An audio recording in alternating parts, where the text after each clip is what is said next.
Good morning, crafty YouTube friends. It's Rena, and I'm a little excited to share a new project with you.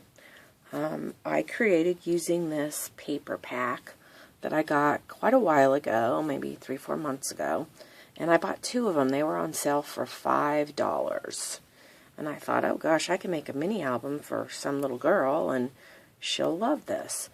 So I'm still going to do that. But I created something else first. Let me show you this. It's a beautiful paper pack.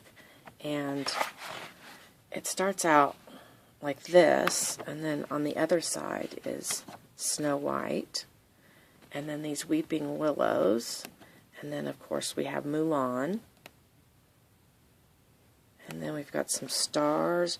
And then we have Little Mermaid. And then we have these purple butterflies, and then jasmine, and then these green leaves, and that's Pocahontas, and then those pretty flowers, and we've got, oh my goodness, with the long hair, I don't know, Aurora, I think is her name. And then that, and then we have my favorite, and I can't remember her name, Belle, but she's my favorite. And then look at that. I know it's upside down, but let's see who we've got there. I don't know her name. I truly don't know her name, but she's the newest, I think, of the princesses. And then this, and then we've got all of them.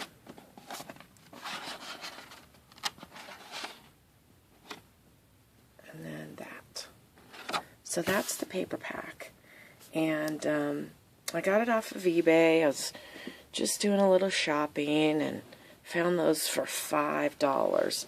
And I mean, even if you didn't want to use the paper that had the princesses on it, it has beautiful papers on the other sides. So that is that. Now I'm going to show you what I created with it. And this is for one of my Magnolia design team projects. And I'm kind of under the gun because it's due this week. But I created this. And it is an altered cigar box.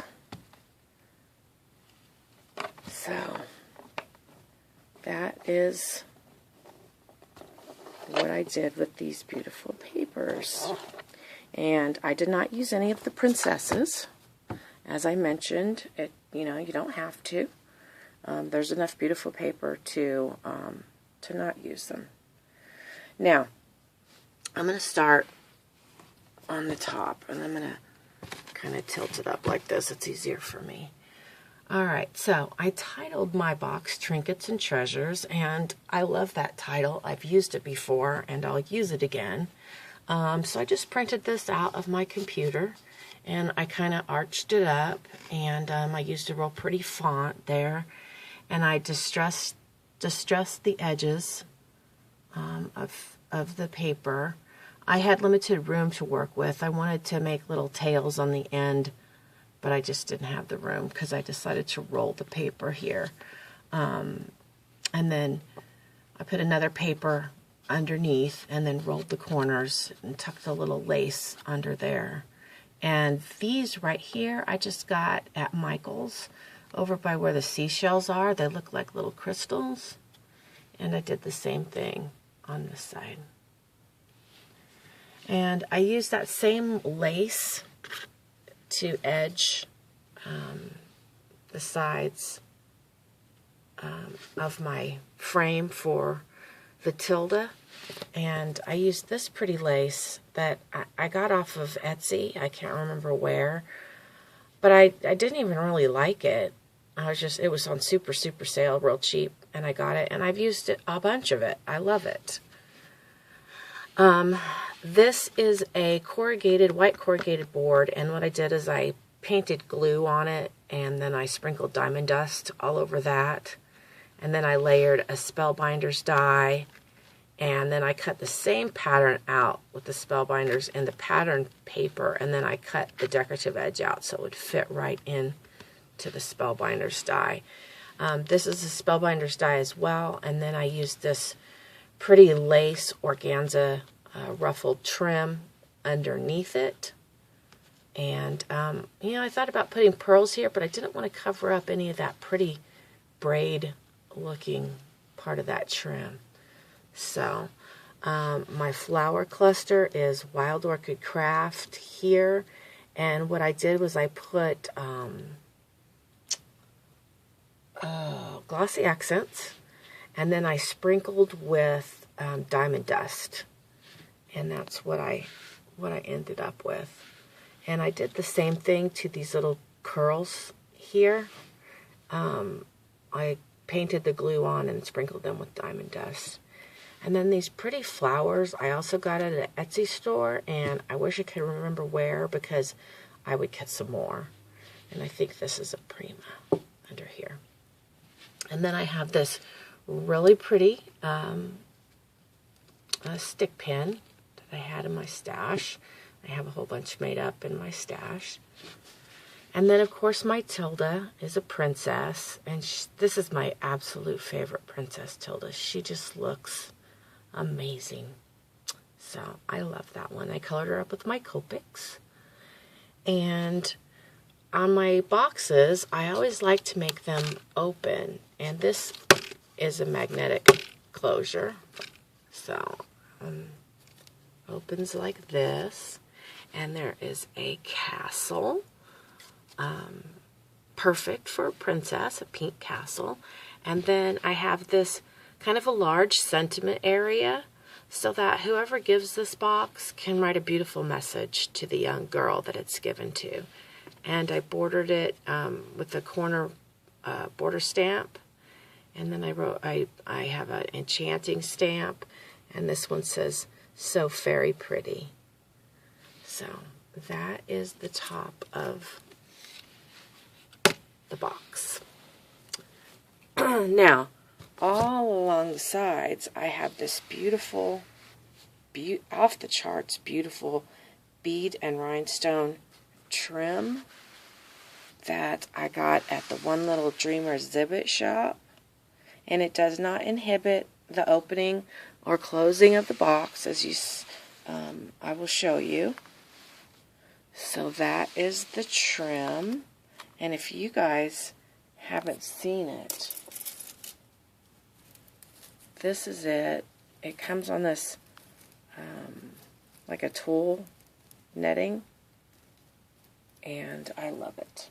I have it in pink and white, and I've ordered more.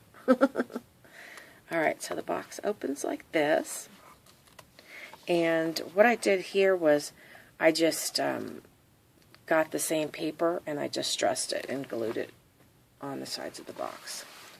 So when you open the box, I have more beautiful paper from the paper line that has another castle in the background, and then this carriage in the front with the leaves right here.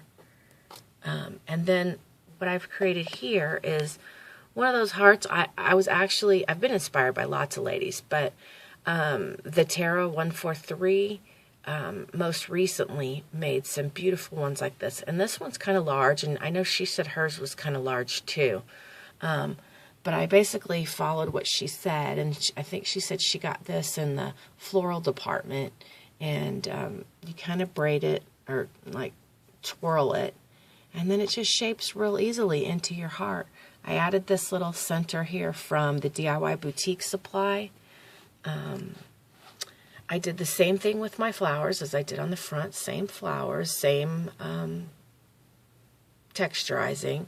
And then I added this lace trim to the bottom of it. Now, I got these metal corner embellishments. I ordered these from Saw Crafters, not realizing they were this big, but was delighted when they got here and they were large like that. They look beautiful inside that cigar box top. So there's that. And then inside the box, I have a beautiful altered little wooden mirror. Now, I'm going to show you inside the box first. More of the beautiful paper, and then I just added these crocheted lace flowers. There's already a few little butterflies on the paper, but I thought the crocheted lace butterflies added a nice focal point, and they lay real flat inside the box so they don't inhibit the mirror. I'm going to try not to lift the mirror, so I don't want you to see me. It's Sunday morning and I'm not ready for church yet. But there is this beautiful crown. It actually is a charm, and it's from this, let's see who this is. Oh, okay, I got this at Michael's. So it came like this, and I think it was on sale for 50% off, because I don't pay full price really for much of anything. So I think it was $2.50, and I used that bling trim. I just cut up that mesh bling trim and put it all around, and I made this flower, and I cut a piece of that bling trim and put it in as a flower center. So that fits nicely inside the box, like that. So when a little girl opens the box, not only is she getting the beautiful box, but she's getting the beautiful mirror, and then there's a place, more room for her to put little trinkets and little treasures that mean something to her. And I'm getting ready to list this on eBay. I hope you guys liked it, and I hope you will leave me a comment and tell me what you think. There is Princess Tilda. Alright, I hope you guys have a happy scrappy day, and it's Sunday, so you guys should all get some fun crafting done. Alright, thanks so much for watching. Talk to you soon. Thanks. Bye-bye.